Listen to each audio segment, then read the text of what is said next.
Hi everyone, welcome back to my channel. In today's video, I will share with you 5 portfolio tips to help you land your first job as a UX designer.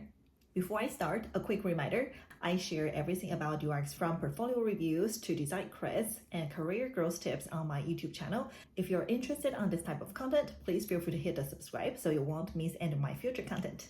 So I've learned that many people who want to become a UX designer share the same struggle with the overwhelming information on the internet, talking about where to learn about UX and what kind of tools you should know, what are the platforms you should use to build your portfolio. Everybody have their own opinion and it's just so much noise going around. And I learned that many of you are struggling with the question that, where should I get started? Here's my recommendation. I think the best way to get into UX is to work backwards, which means start by reading the job post, get an idea of what are the key skill sets are being evaluated, and then you can focus on developing those skills while you're gaining real project experience and showcasing them in your portfolio. To steer your thoughts, one way you can think about this is ask yourself the question, what is the last step of this process, which is probably a job interview. And what do you need to get a job interview? Resume and a good portfolio. What will you need to put together a really strong UX portfolio? You will need to learn about basic UX knowledge and gain project experience. Now that we have a strategy, let me share with you a fantastic resource that could be pivotal in helping you become a UX designer. Simply Learn, as a premier online learning platform, offers a wide array of bootcamps and courses designed to empower individuals in their career journey. You can tap all courses and browse all the programs and courses available, or click into the categories to dive into the topics you are most interested. Let's take a look at product and design. So on this page, you can access the most popular product and design courses that can really unlock your potential with dynamic product management and UI UX programs. It will help you master the art of product strategy, road mapping, and learn to design intuitive and engaging user interfaces and experiences. On this specific program page, you can learn all the highlights and details about this UI UX bootcamp. It provides live online sessions delivered by industry experts. Plus, it will even provide you portfolio creation assistance on Dribble. As we browse, it covers more about the bootcamp details, including the learning path, which really gives you a bird's-eye view of how this program looks like.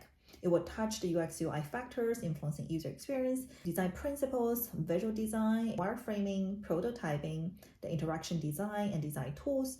Last but not the least, Simply Learn was reviewed by Forbes in 2024 that balancing students' engagement with flexibility. If you are interested to become a UX designer, please visit the link in the descriptions below to try Simply Learn and take the first step towards advancing your UI UX career. Now, let me walk you through a great portfolio example for entry-level UX design jobs, and I will share with you 5 top tips on how to make your portfolio better and land your first job as a UX designer. So we're looking at this portfolio website from Jiayi. As you see, the landing page is super clean and it has a consistent visual language. I think this is a great card for displaying project information on the cover page because it has some image with device that clearly tell this is a mobile app with this subtitle which says designing the cross-platform health tech app from 0 to 1, including branding and design system. This gives me a really good idea of what this designer has done. So let's take a look. Now we're on the project page of Palm mobile app, how I created a startup's products to reflect users' need and business goals. Okay, this feels a little bit too general. I guess the point that this designer want to say is that she was able to conduct this product design, meeting both user needs and business goals. But this is quite general and which probably applies to every single UX project.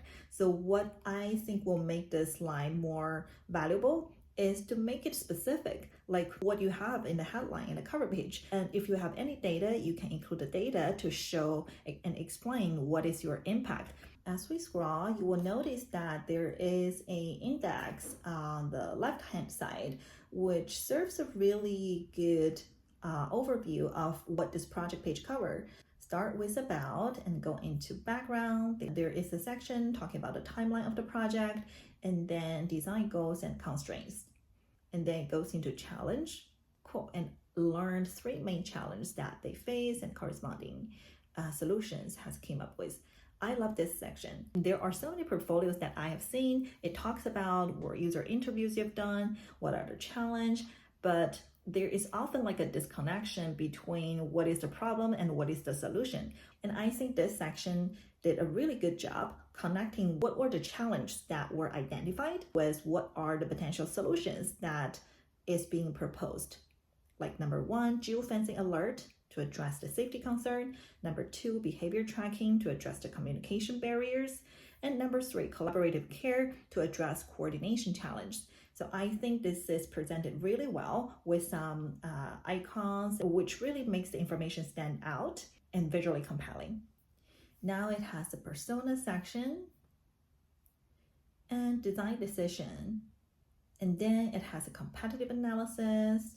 I think this is a great summary. It's not only just comparing the information from different competitors, but also lead to some conclusion of what are the areas that looks good versus okay versus needs work, that lead the designer into making these 3 key takeaways, what she will be focusing on, including usability, accessibility, and modular design.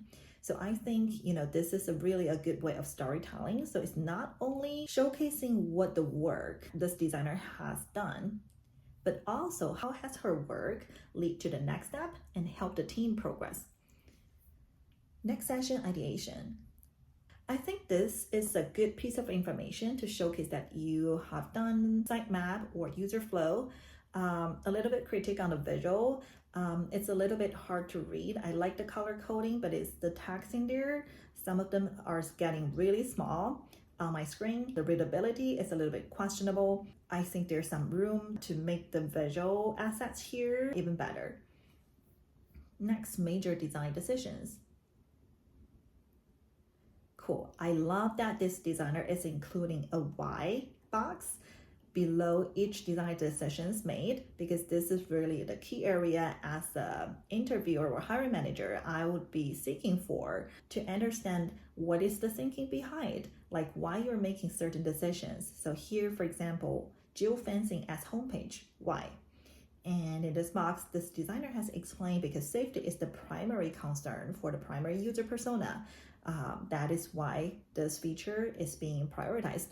This is a really good example of explaining your design thinking and rationales behind any design decisions in a portfolio.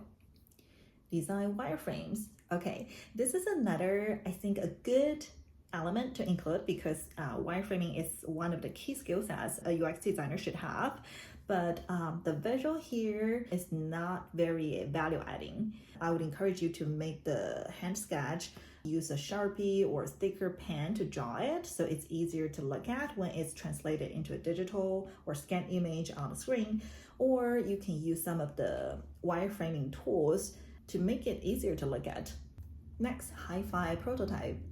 Prototype is definitely another key skill set of UI UX designers. So definitely encouraged to include some of your examples here. This designer also labeled those prototypes clearly of what each screen is showing, which I think is very helpful. Then has some design highlight, streamlined onboarding, clear visual hierarchy, simple use and development. In each section, there is a brief paragraph explaining the design decisions and thinkings behind.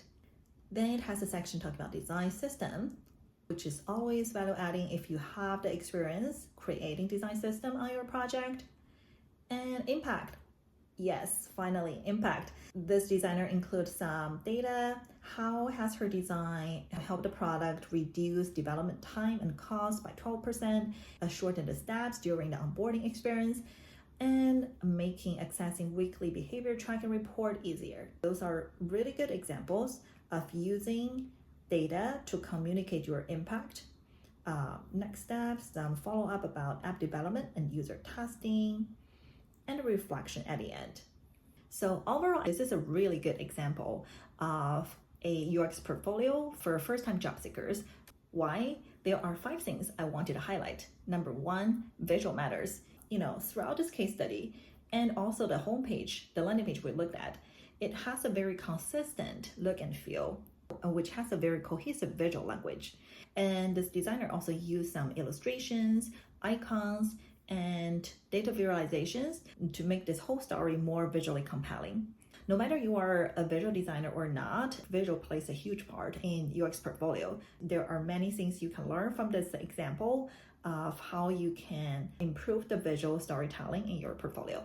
The second tip I have for you is keep it simple. And there are many portfolios I've seen that has a long paragraphs, a lot of text that can very easily make your audience feel overwhelmed. So have a really good balance of text and image. Never rely on text if that is the information you don't want your audience to miss. You can create clear sections and also use those navigation tools on the left side that can really help your users, help your audience be able to navigate around to your portfolio very easily. Third tip, storytelling. I've seen many cases that people are telling the story from a third-party angle. I always encourage people to use your first angle in telling the portfolio story because this is a case to showcase and to tell your story. What is being evaluated here is not a company, it's not a product, but how you as a UX designer have successfully solved a design problem. So use your first angle to tell the story can make your portfolio feel more relevant and compelling. Another tip is to cover the key UX skills.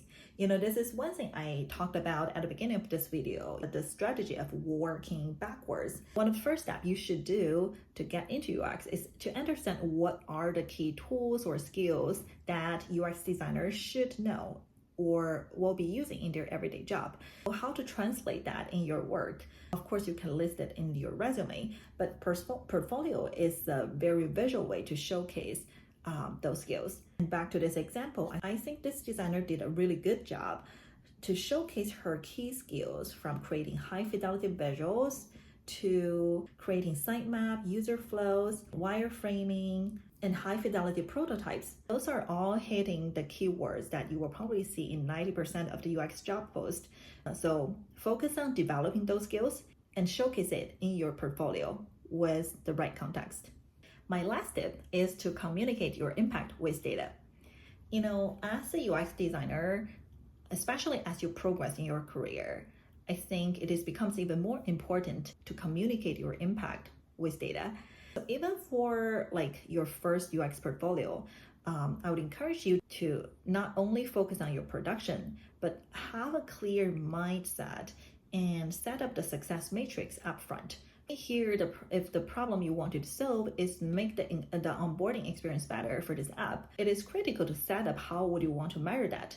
Maybe you can either measure that by the total time user will need to complete the onboarding experience or the number of key steps in that experience.